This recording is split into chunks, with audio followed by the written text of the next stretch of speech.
Who was Brendan McKay?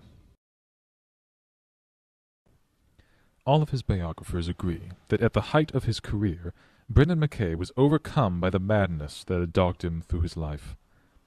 For years he had contained its influence and written some of the best examples of American fiction of the 20th century. He had won the Nobel Prize for Literature and had been nominated a second time, and an amateur explorer whose travels to South America and subsequent memoirs inspired a new kind of anthropological relationship to indigenous tribes. While the cause of his madness was unclear, he was always dogged by its influence. Was it his blessing or his curse? Was it his muse or his tormentor? Who was Brendan McKay?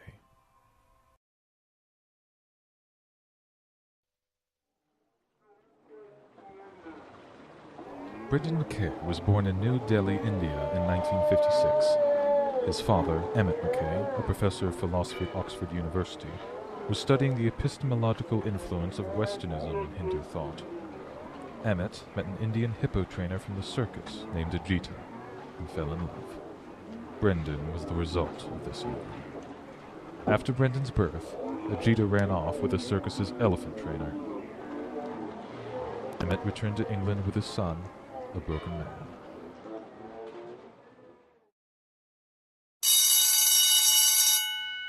Brendan performed well at school.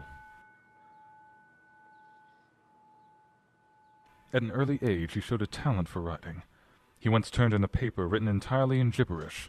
However, his onomatopoeia was so good that his teacher, while reading it, understood its meaning perfectly. He wrote the school's newspaper, and while he did so, he contributed several editions to the English language, still in use today.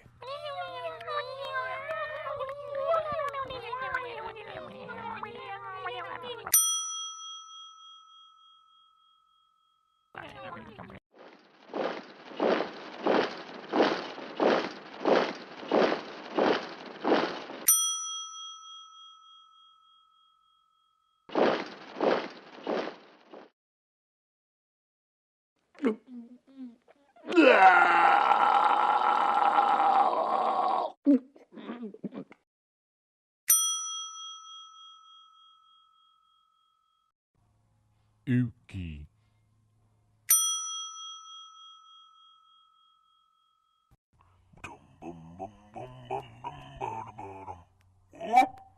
Worcester.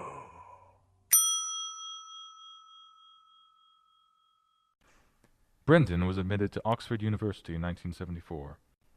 He dropped out of Oxford before the end of his first year. He took a slow ship to America. Upon his arrival, he held a series of assorted jobs, finally working as an independent pilot. Where he acquired his plane is a mystery.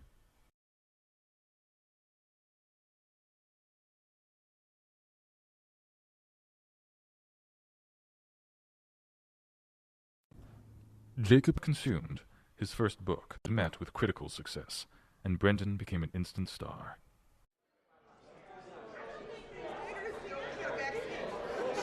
Dinner invitations poured in. His contemporaries respected him, and high society welcomed him. His eccentricities were seen as charming and artistic. Months after the publication of Jacob Consumed, he was asked by J.D. Salinger when his next book would be done. Brendan replied that he hadn't started it yet, but that it would be finished in 2 weeks. This was consistently strange of him to say, as Brendan had been suffering from writer's block ever since the completion of his first book.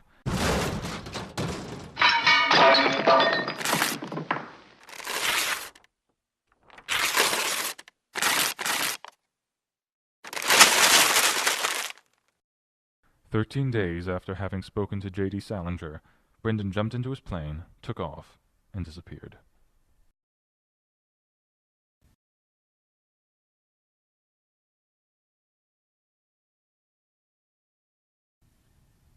His whereabouts were unknown for 2 years. After that time, his publisher started to receive packages from Brendan.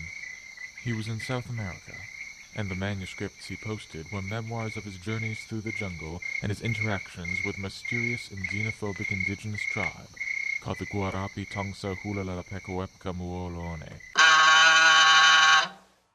His memoirs once again reignited his popularity.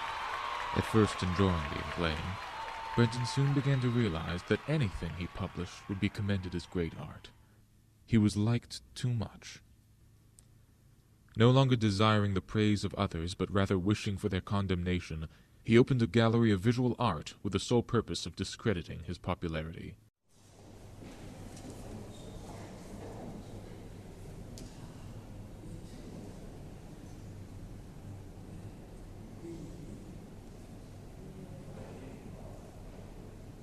I don't understand it.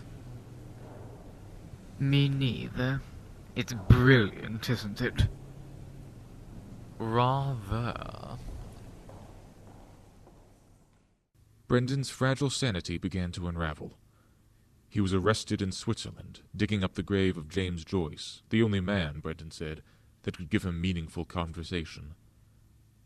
Finally, Brendan McKay suffered a complete mental breakdown and disappeared.